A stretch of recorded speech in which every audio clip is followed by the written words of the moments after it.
Bonjour les amis, j'espère que vous allez bien. Aujourd'hui, je reçois un invité, Alex de French in Plaid Sight. Alex est d'origine anglaise, il s'est expatrié en France en 2015 et aujourd'hui, il nous raconte son parcours, sa vie en France et surtout, il vous donne des conseils pour vivre pleinement votre vie d'expatrié en France et pour améliorer votre français. C'est parti. Alors, Alex, est-ce que tu peux te présenter, nous parler de toi, ton parcours, pourquoi le français, pourquoi la France? Oui, d'abord, merci pour l'invitation. C'est un honneur d'être ton invité De aujourd'hui. rien. Et bonjour tout le monde, bonsoir. Oui, je m'appelle Alex, je suis d'origine anglaise de Londres et maintenant je vis à Montpellier, dans le sud de la France et je suis coach de français aux anglophones, aux expatriés, principalement les anglophones. Euh, oui, ça fait 5 ans que je suis en France maintenant. Je suis tombé amoureux du challenge d'apprendre le français sans aller à l'école. Tu vois, ça c'est important. J'adore Dans une école de apprendre langue? par moi-même. Dans une école de langue. Oui, Oui, d'accord, sans ouais. aller dans une Dans école de sans- langue. Ouais. Mhm. Mm. Ok. Et voilà. Et du coup, tu t'es expatrié en France parce que t'es tombé amoureux de la langue française. Oui, en fait, l'année précédente de mon arrivée en France, j'étais en Australie Mhm. et je me suis dit, après mon année là-bas, je ne voulais plus retourner en Angleterre Ouais. et j'avais déjà découvert ce plaisir d'apprendre le français que je me suis dit, pourquoi pas déménager en France pour essayer de avancer et de perdre ma peur de parler. Ok. Et ouais, c'était pour le plaisir, pour le challenge. Ok, super. Et du coup, maintenant, tu peux nous dire où est-ce que tu vis et pourquoi tu as choisi de... bon, je sais où tu vis, mais pourquoi tu as choisi d'aller dans cette ville particulièrement? Oui, oui, comme j'ai dit, je suis à Montpellier et c'était un peu au hasard.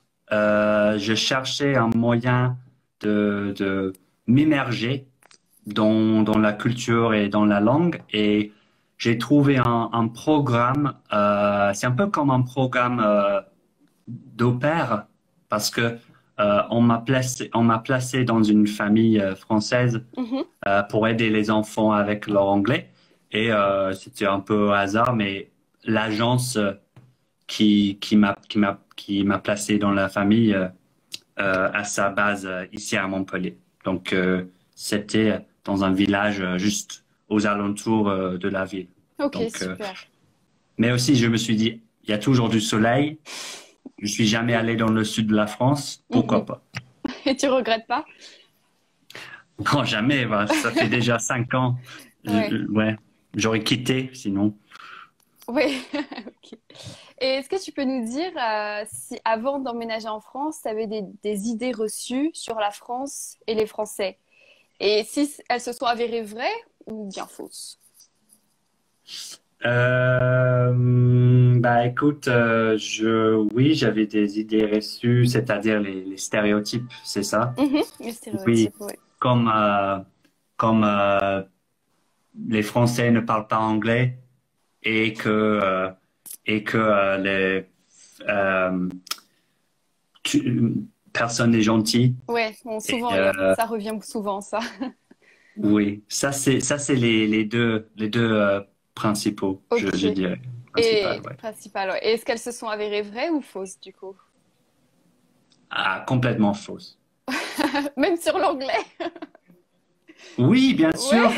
C'est c'est c'est un problème de confiance, c'est un problème mental, je Mhm. dirais, chez les Français, chez les francophones, parce que on va te lancer une conversation avec toi et on va dire, désolé, sorry, my English is very bad. Mhm, Et après, on continue avec une conversation de 10 minutes ou plus mhm.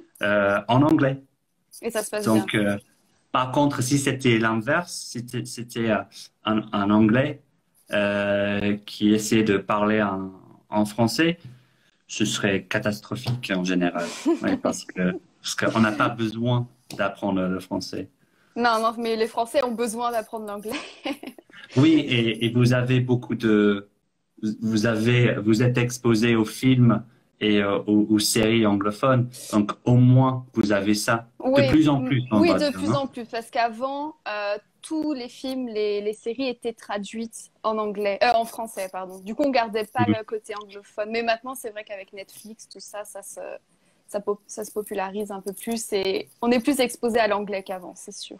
Et je pense que les gens s'y intéressent beaucoup plus. C'est sûr, mais c'est aussi important pour le travail, pour les études, ouais, pour s'ouvrir au monde, tout simplement.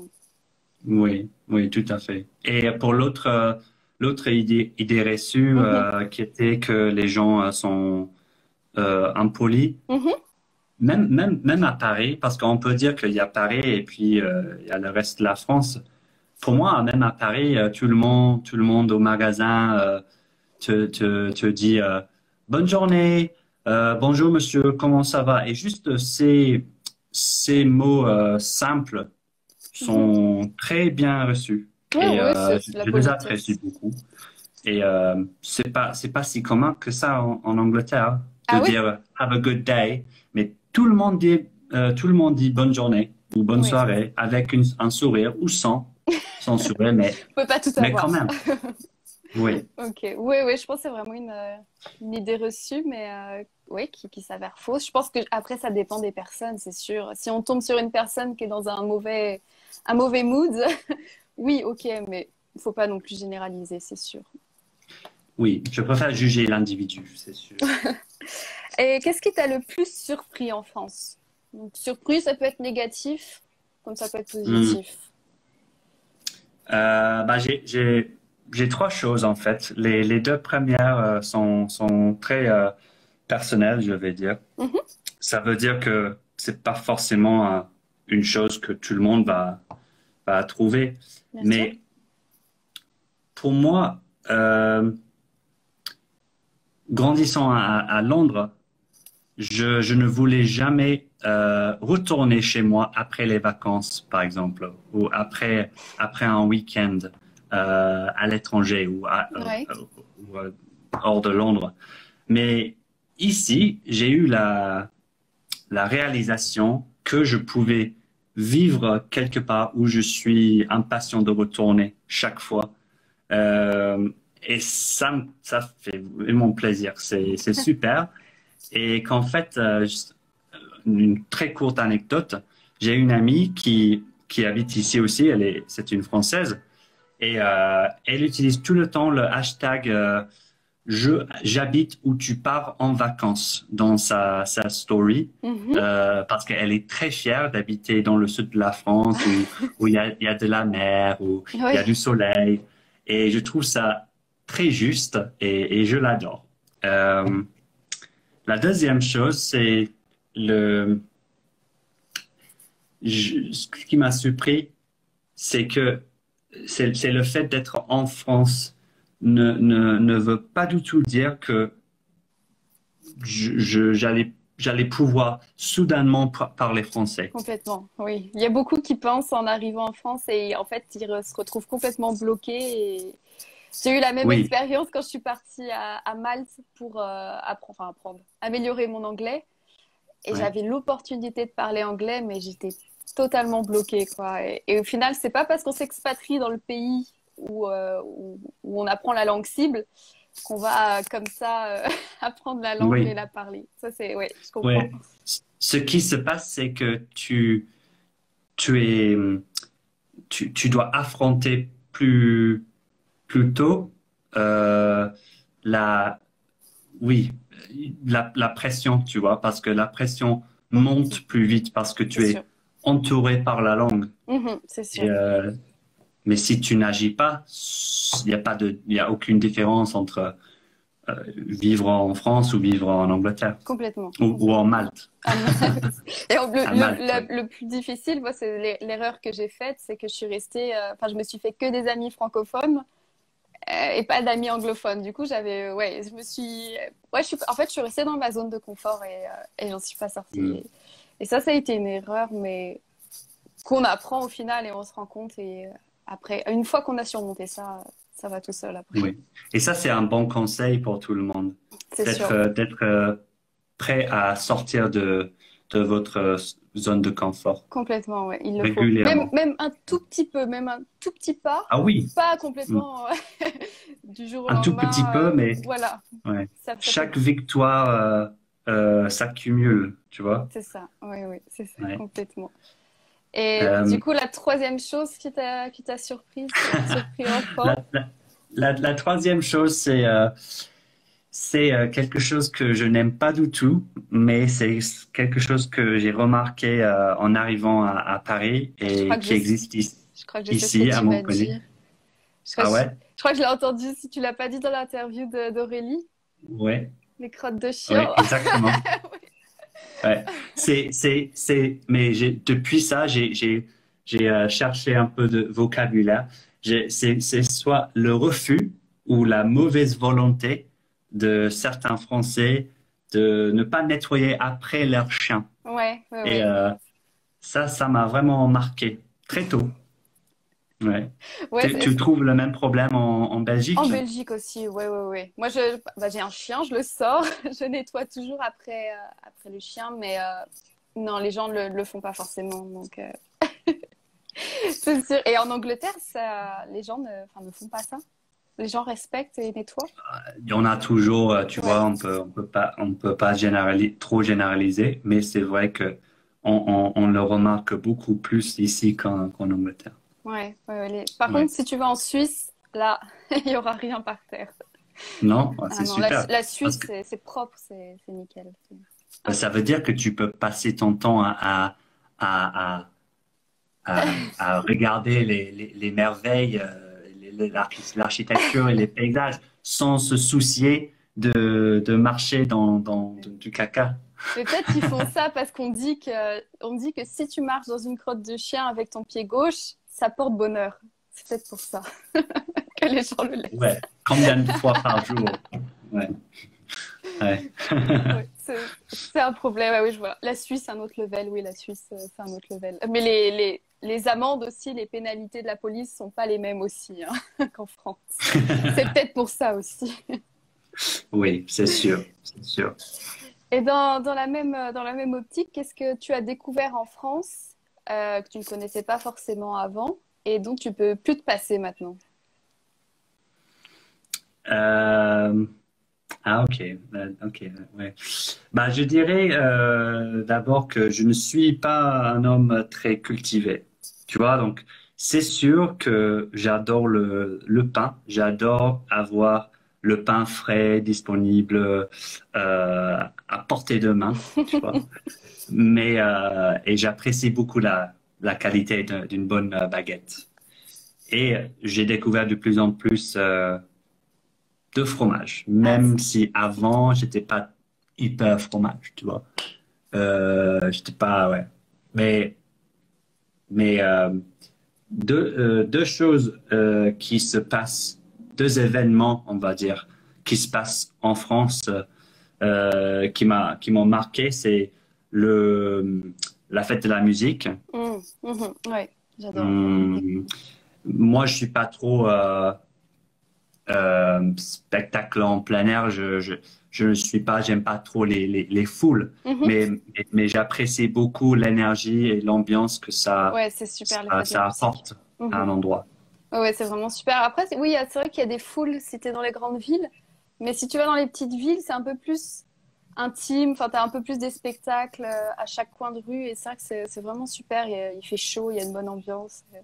Bon, Oui. cette année, on pourra pas le vivre, mais les autres années, Ah oui. à Hmm. cause du Covid. Mais ouais, la fête de la musique, le 21 juin, tous les 21 juin. Est-ce que je crois que c'est que Ouais, c'est français. Je sais pas si ça s'est popularisé dans d'autres. Je sais qu'en Belgique, on le fait aussi. Je sais pas si dans d'autres pays, ça s'est popularisé ou pas, mais Hmm. Ouais, je ne sais pas. c'est un très bon Euh, événement. donc, le premier événement va pas se passer cette année, mais peut-être que le deuxième se passera. C'est les Journées du patrimoine Aussi, ouais. en septembre. Ouais, ouais, ouais, en septembre, c'est très bien Ouais, aussi ça, ouais. Où tous ça c'est super. les musées, tout ce qui est en rapport avec le patrimoine, qui est ouvert et gratuit pour tout le monde, en fait. Et c'est vrai que c'est Oui, assez génial, ça, ouais. moi j'ai une année j'ai fait un tour d'un vignoble Mhm. et comment ça s'appelle l'usine où se fait le Ah, vin, la tu vois? cave. La cave, ouais, ouais, Mhm. on a fait le tour d'un cave. C'était guidé, c'était super. Et Mhm. normalement, toute l'année, c'est fermé. Mais Ah oui, uniquement ce week-end-là, c'est possible de regarder et d'apprendre. ah, c'est Oui, super, ouais. oui, c'est génial. Euh, et, euh, et troisièmement, peut-être Ah, plus important, c'est que j'ai beaucoup appris de moi-même, en fait. En tant que personne, j'ai vraiment grandi depuis être en France. J'ai plus de confiance en moi. mhm. Et un exemple de comment j'ai grandi, je suis plus direct, je Mhm. trouve. Et ça, c'est parce que, bah, en partie, c'est parce que quand tu as moins de vocabulaire, quand tu as moins de grammaire, il faut que tu te fasses comprendre. Tu fasses passer le message, ouais. Et du coup, Voilà, donc tu apprends, c'est soit tu dis ce que tu es capable de dire, soit tu dis rien. Donc, évidemment, si tu veux vivre dans un pays, tu dois parler. Donc, c'est tu sûr, ouais. apprends à parler simplement.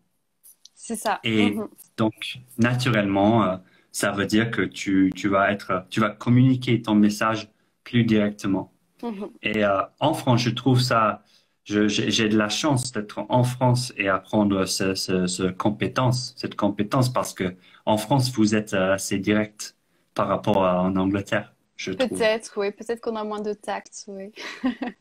Moins de tact, non, c'est pas ça, Juste c'est direct, parce que ok. vous choisissez. Ouais. Mm, Sûrement. oui, mais oui, Mais je pense qu'aussi le fait de s'expatrier, c'est une forme de liberté, d'autonomie qu'on prend et ça apporte beaucoup, beaucoup personnellement, c'est sûr. Ça fait grandir. De s'expatrier, c'est quand même quelque chose d'assez grand où là, sans parler du niveau linguistique, on sort complètement de notre zone de confort. Et je pense que oui. humainement, psychologiquement, ça fait grandir d'une façon incroyable. Ouais, mais toi, tu sais bien ce que c'est de t'expatrier, même pendant un moment, petit moment, Ouais, et de ouais, ne ouais. pas profiter du challenge à 100%, comme tu viens de dire tout à l'heure, parce que Ouais, tu es resté entre les Français. Et ça se ouais. passe beaucoup entre les anglophones, Ouais, ouais, ouais, plus on entend souvent, particulièrement ouais. en France. Et Mhm. je trouve ça dommage parce qu'ils ont le confort d'être en couple avec un anglophone ou avec Mm. un francophone qui parle anglais. Et donc, c'est très, très dur à sortir de cette bulle, Mhm. mais c'est hyper important si tu veux vraiment t'expatrier Ouais, à fond, complètement, si ouais. tu veux Mhm. vraiment t'intégrer dans la France ou Ouais, ailleurs, ouais. hyper important. Ça, c'est sûr, ouais. Ouais, ouais. C'est vrai qu'au début, c'est pas facile parce qu'on est tout seul et du coup, on va s'accrocher aux choses qu'on connaît. Donc, ça peut être francophone, anglophone, mais Oui, une fois qu'on reste dedans, c'est vrai que moi, j'avais plein d'amis à Malte qui habitaient là depuis des années et qui n'avaient pas du tout progressé en anglais, alors qu'ils vivaient dans un pays anglophone. Et c'est là où on se dit, ah ouais, c'est pas le fait de s'expatrier qui va faire qu'on va parler une langue, quoi. C'est vraiment quelque chose d'intérieur, une décision qu'on prend nous-mêmes, quoi. voilà, une décision et une action. C'est Oui, sûr, oui. ouais. Ou Euh, plusieurs actions ou plusieurs, sur ouais. plusieurs années. Oui, ça prend aussi du temps, quoi. Ouais. Bien évidemment. Du coup, une autre question, au contraire, qu'est-ce qui te manque le plus d'Angleterre et que tu ne retrouves pas ici? J'ai pas une réponse particulièrement intéressante là Ouais, parce que t'es pas nostalgique de l'Angleterre? Non, pas du tout. j'ai écrit pas grand-chose. Parce que bah, de temps en temps, un plat en particulier me manque, mais c'est rare parce que en général, j'ai tout ce qu'il me faut ici en France Ouais. Mhm. et les deux pays sont sont à proximité l'un à l'autre. Ouais. Donc, c'est assez facile. Et aussi, je pense que j'étais vraiment prêt à partir, que j'étais prêt pas abandonner, mais laisser derrière moi. Faire des sacrifices, ouais, enfin des compromis. Ouais, De, et de- tu vois, comme je disais tout à l'heure, je suis pas très cultivé. Donc, si tu me donnes un verre de vin ou du chocolat, je Cultiver, peux. tu veux dire gourmand, non? Bah oui, ça, mais moi, je trouve que si tu, euh, si tu es cultivé, Mhm. tu sélectionnes avec beaucoup de Ah soin oui, je vois ce que tu les veux dire. vins que tu bois. Mais Ouais, je vois moi, ce que non. tu veux dire. Oui, d'accord. Oui, c'est vrai qu'en France, les vins, mais moi, pourtant, je suis née en Bourgogne, hein, dans la région des vins, mais alors je les connais, mais pas du Ah tout, ouais, quoi. c'est une grande région de vin, ouais, Ah oui, ça, oui, oui, oui, mais la alors, Bourgogne. je connais pas Mais du tout tout les est différences. relatif, tu vois. Oui, Tu sauras plus parmi des vins que moi. Mais tu t'en rends pas compte oui, parce c'est que ça, oui, bien sûr. Oui, oui, tu avec viens de là-bas. oui, bien sûr, je suis née dedans, mais c'est sûr. Ouais. Du coup, maintenant, est-ce que tu pourrais nous donner des conseils? Bon, tu l'as déjà un peu fait, mais des Ouais. conseils à des personnes qui sont peut-être déjà expatriées ou qui souhaitent s'expatrier. Donc, ça peut être des conseils en général, sur la vie en général et sur Ouais. l'apprentissage du français. Oui. Aux expatriés, aux futurs expatriés, je dirais, bah, j'ai deux sujets hyper importants. Et on a déjà parlé un petit peu de l'importance de la langue. Mhm, Mais je dirais, je vous dirais, euh, faites de la langue une priorité euh, dès que possible. Ça ne veut pas forcément dire euh, vous inscrire dans un cours intensif. Pas forcément. Si ça vous plaît, pourquoi pas. Ce que je veux dire, c'est d'utiliser la langue tous les jours, de écouter la langue tous les jours dès le début pour que ça devienne une habitude très tôt, pour que plus tard tout soit plus facile et plus efficace et et la langue ne vous donnera plus de peur parce que ça fait partie de votre quotidien. Et ça, c'est hyper important. Même si c'est juste écouter la radio tous les matins mhm. quand vous vous réveillez ou euh, regarder le même journal ou voilà, je sais pas. Mais Ouais, c'est s'instaurer une routine en français, quoi, c'est ça. Mhm, ouais, mhm. choisissez une chose que vous faites quotidiennement en anglais mais faites-la en français. Le reste des choses que vous faites, continuez comme ça, et petit à petit, vous allez intégrer un peu plus la langue. Ouais.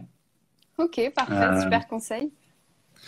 oui, c'est très important parce que maintenant que vous êtes expatrié, la langue a un impact sur tous les aspects de votre vie. Donc, c'est très important. Et la deuxième, c'est, c'est particulièrement pour les futurs expatriés. Et peut-être pour vous, vous pensez que c'est une petite chose, mais je vous dirais, après avoir vécu beaucoup d'angoisse et Anxiété, ouais, anxiété. anxiété et de stress à cause de l'administration française, Mon Dieu. euh, je vous dirais, si vous avez des problèmes de l'anxiété et de stress, ou peut-être un problème cardiaque, Oui, vraiment. vraiment, euh, réfléchissez beaucoup à votre choix, honnêtement, parce que c'est pas, c'est pas toujours facile Mhm, et mhm. Et de gérer tout ça. c'est un Et langage aussi particulier, hein, qui est le langage utilisé dans l'administration française. On a l'impression que déjà c'est compliqué l'administration, mais qu'en plus ils utilisent un langage qui est complètement. Alors là, c'est plus que spécifique, quoi. C'est même nous des fois on ne comprend pas. C'est du charabia comme on dit. Et ouais, exactement. c'est très particulier. Ouais, ouais, ouais. J'ai plus de questions à te poser, donc on va passer aux questions des abonnés. Donc j'en ai vu quelques-unes déjà défiler. On a une première. Est-ce que la vie en France est magnifique? J'imagine ta réponse déjà. Moi, j'adore ma vie ici. Euh, mais, euh, mais aussi, c'est très subjectif. Je trouve magnifique, oui. Désolé pour la réponse frustrante. Oui, c'est subjectif. Mais oui, c'est subjectif. Oui. Alors, deuxième question, très, très intéressante et qui est souvent posée. Enfin, quelles sont les difficultés que tu as affrontées quand tu es passé du niveau intermédiaire au niveau avancé? Ça, c'est la question qui revient souvent parce que des fois, on a l'impression qu'on ne se voit pas progresser. Ouais, c'est un super question et c'est avec ça que j'aide mes élèves de coaching en fait. Comment surmonter ce fameux plateau intermédiaire? Et ma réponse, c'est la solution, c'est de se fixer ses propres buts et de soyez très très clair euh, sur ce que vous visez. Qu'est-ce que vous voulez être capable de dire ou de faire en français la semaine prochaine ou le mois prochain? Donc, soyez très clair, fixez-vous vos propres buts souvent, répétez ça, parlez tout le temps et vous allez y arriver. Euh, mais c'est difficile à donner un. Mais est-ce que euh, je te demande ça si tu n'as pas ressenti ça, mais parfois, en fait, quand on atteint le niveau intermédiaire, le mm, souci, c'est on peut faire passer notre message. On a, on n'a plus de problème pour passer le message, mm, sauf que ce message est peut-être, comme tu dis, direct, le simple. Mais mm, est-ce que parfois, on voit moins la progression parce que de passer aussi au niveau avancé, c'est d'enrichir son vocabulaire, ses structures de phrases d'une façon qui est peut-être plus évoluée que le niveau intermédiaire. Dans le sens où, par exemple, je vais prendre l'exemple des expressions idiomatiques, mais imaginons où il pleut beaucoup. Bah, on va dire il pleut beaucoup. Ça serait peut-être niveau intermédiaire. Peut-être qu'un niveau avancé va dire il tombe des cordes ou il pleut comme vache qui pisse. Tu vois, des fois, je me demande si les gens n'ont pas, enfin, les personnes qui apprennent n'ont pas ce blocage où ils se disent oui, mais je sais déjà comment dire il pleut. Mais aussi la richesse de la langue française, c'est qu'il y a des milliers de façons de le dire. Je sais pas si toi, tu as mm. ressenti ça ou est-ce que c'est quelque chose qui t'a bloqué? Oui, c'est toujours frustrant, mais pour moi, et je vois exactement ce que tu dis, et je l'ai ressenti milliers de fois. Mhm, Euh, mais franchement, la solution, c'est vraiment être très spécifique de ce que tu veux, mhm, de ce que tu veux apprendre et maîtriser. Par exemple, si on parle de la pluie ou du temps, mhm. si tu veux vraiment t'améliorer, si tu veux vraiment améliorer ta capacité de parler du temps de façon plus articulée, Plus plus évolué, élégante, plus évolué peut-être, oui. évoluée, Mhm, euh, tu te dis, OK, cette semaine, je vais apprendre que des expressions pour décrire le temps et que ça.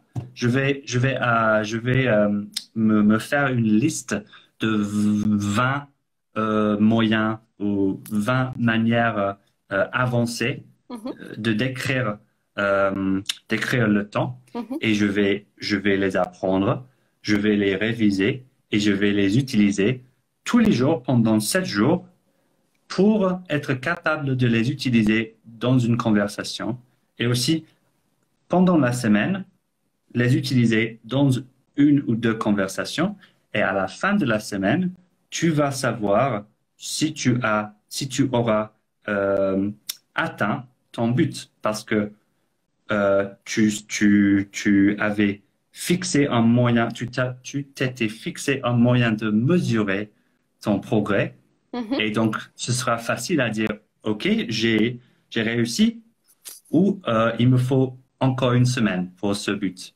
Super conseil, ouais, super. C'est comme ça aussi. C'est vrai, c'est très important, je trouve, de... Oui, souvent, on ne voit pas la différence entre, par exemple, B1, B2. Mais au final, en B2, par exemple, on voit pas non plus...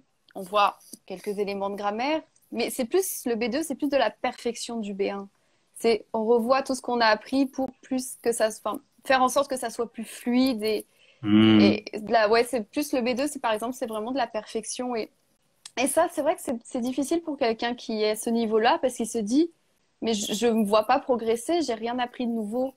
Et ouais, en fait, si, il a appris des choses, des nouvelles choses, mais c'est juste qu'il arrive mieux en fait à les structurer ou à les exprimer plus clairement, quoi. Et c'est vrai, que oui. c'est très dur à vérifier, donc c'est vrai que c'est très intéressant de vraiment se fixer des objectifs précis, quoi. Les objectifs SMART, en fait, c'est vraiment la meilleure technique, je trouve, pour se fixer ce Oui, genre d'objectif. Ouais. Une question, donc comment tu as trouvé la langue française?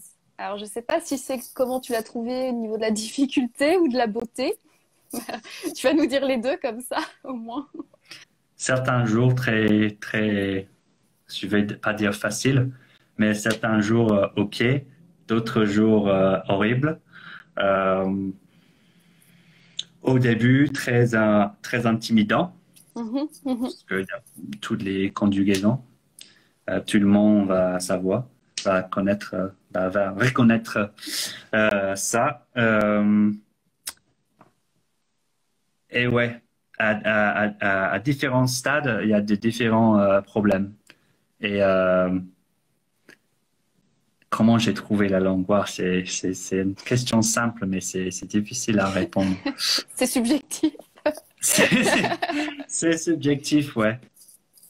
Ouais, il faut savoir que c'est pas juste une difficulté que tu surmontes et après tout est facile. Mhm, Non, mhm. c'est un long chemin, donc c'est important que tu apprennes à, à en profiter et à aimer et oui, à prendre C'est les plaisir. montagnes russes, en fait. Il y a des jours où on est comme ça, il y a d'autres jours où on redescend. Et oui, Oui, faut apprendre à vivre avec ça et l'accepter surtout, parce que ça peut être des fois être très décourageant. Mais oui. c'est comme ça. En fait, faut Et dire que c'est comme ça pour tout le monde, hein. Il n'y a pas des gens où direct ils apprennent juste en claquant les doigts.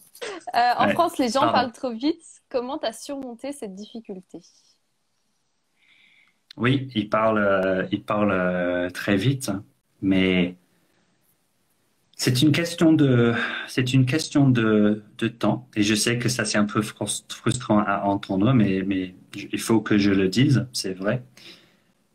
Mais tu peux,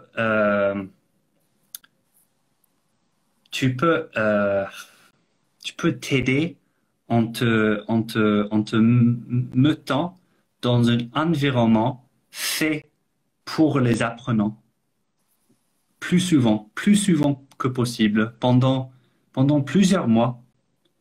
Et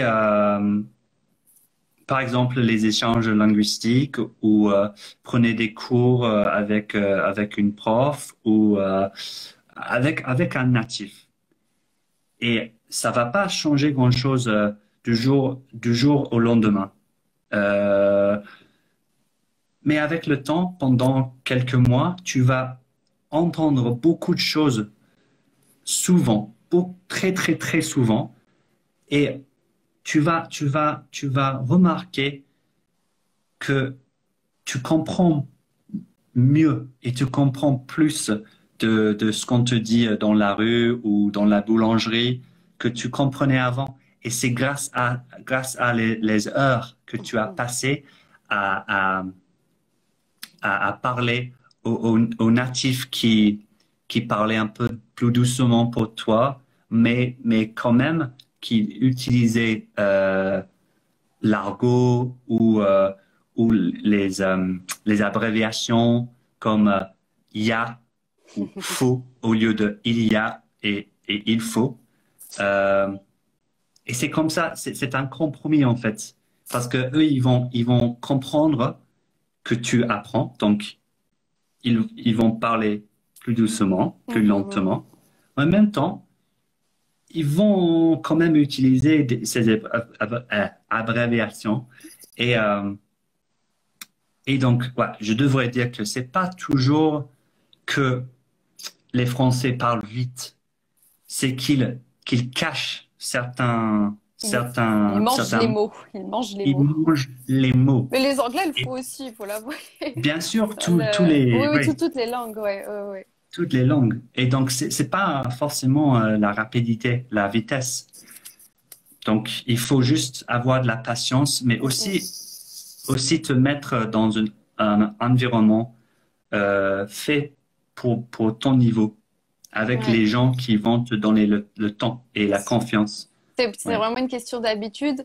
Ouais, c'est vrai que tu as raison, il faut vraiment se mettre, comme tu dis, dans un environnement fait pour un apprenant, mais aussi faire attention. Moi, par exemple, ce que je reproche aux écoles de langue, c'est que les compréhensions orales qu'elles proposent, c'est c'est pas des vrais documents. Donc, tu entends des personnes Ah, parler en français, mais ils parlent comme des robots. Et c'est malheureusement, si on s'habitue à entendre des choses comme ça et que on arrive en France et qu'on voit comment les Français parlent réellement, on se dit ah oui, d'accord, ils parlent vite en fait. Et il y a complètement une différence.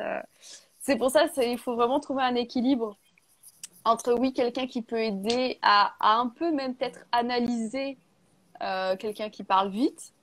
Par exemple, tu peux parler très vite et après tu peux parler très vite, répéter doucement à chaque fois, mais aussi faire gaffe aux écoles de langue, ouais, des fois qui proposent les compréhensions orales. D'accord, c'est pour les apprenants, mais je suis pas sûre que réellement ça les aide parce que ça les habitue à un français qui n'est pas le vrai français que parlent les Français. Donc c'est vrai ouais. que ça aussi, faut faire aussi attention un peu à ça. Alors, une autre question. Hmm. Pourriez-vous nous dire comment garder la motivation Non. d'apprendre la langue pendant un moment, pendant un moment difficile, où on trouve que le français est difficile? J'ai vu cette question, je suis très contente, très content que tu l'aies vue. Euh, oh là là. Euh, oui, ça c'est hyper important et je trouve que oui, la motivation, euh, elle va et elle vient. Ça c'est normal. Ça nous arrive à tous. Donc accepte ça. Tu n'es pas seul. C'est comme ça. Mais ce que tu peux faire pour t'assurer ou pour faire en sorte que la motivation reste plus, plus souvent, ou oui, Ou est ne pas, présent plus, ou la ne motivation est parte pas. présente, ouais, ne pas moins souvent ou Ouais. pas moins souvent, euh, c'est de, c'est de savoir pourquoi tu apprends le français, pourquoi euh, tu te consacres à ce défi, à ce challenge, à ce parcours qui est long et souvent dur.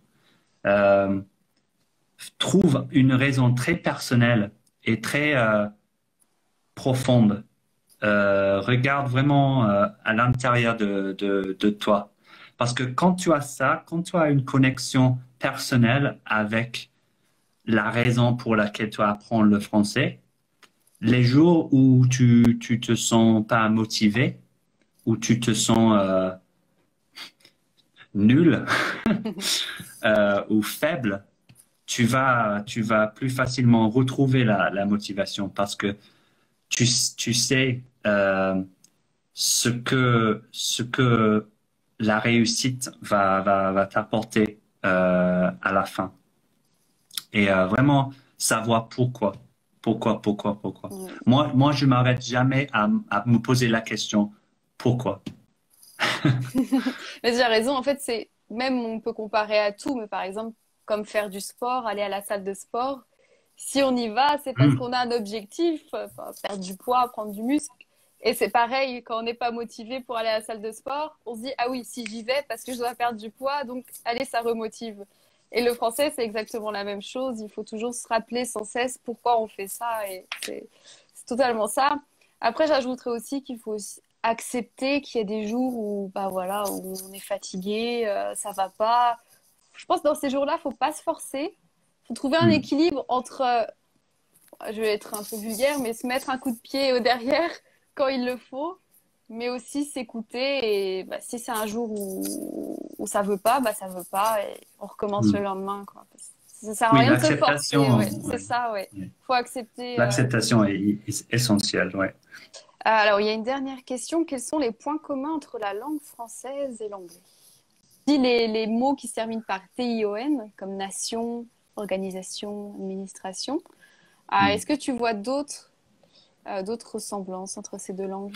En fait, oui, j'ai une petite liste parce qu'un jour, je vais faire une vidéo sur à ce sujet Oui. qui montre qu'en fait, nos langues sont assez proches. Mhm. Complètement, oui.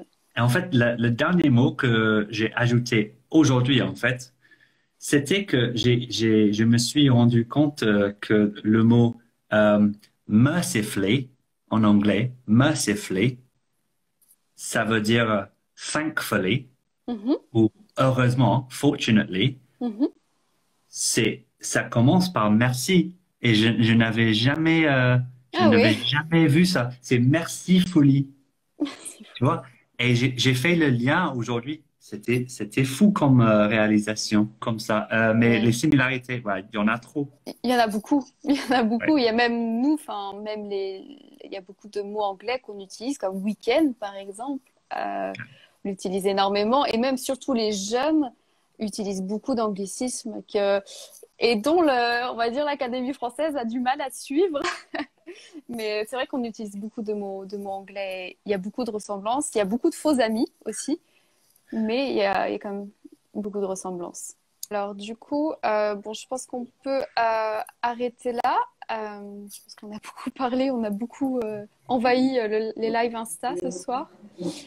Alors n'hésitez pas à aller sur la page, vous abonner sur la page Instagram d'Alex, donc c'est French in Plain Sight, mon petit accent français. Yes. Et aussi d'aller voir les vidéos YouTube qu'Alex fait plein de vidéos YouTube pour vous donner des conseils, des astuces pour vous aider à mieux maîtriser le français. Donc, il vous explique des fois des petites règles de grammaire. Il vous aide à les maîtriser. Il vous donne aussi des conseils pour prendre confiance et parler français. Donc, n'hésitez pas à vous abonner à sa page YouTube, sa chaîne YouTube, page Instagram. C'est vraiment, les vidéos sont vraiment top et vous allez vraiment apprendre plein de choses. Alors, est-ce que tu as un dernier mot à nous dire, Alex? Non, venez me parler, tout le monde, si vous voulez. Je suis sympa, je suis souriant. Et ouais. Donc oui, tu as tout dit. Bah, merci tout le monde d'avoir regardé ce live et merci Alex d'avoir participé et de nous avoir parlé de ton parcours très intéressant en France et avec la langue française. Merci beaucoup à tous, ça fait plaisir. Ouais, De rien. c'était un Et bah, plaisir. bonne soirée. Ouais. Ouais, bonne soirée pour ceux qui sont en heure européenne et bonne journée pour ceux qui sont de l'autre côté du globe. Oui. Allez, au revoir. Au revoir, à bientôt.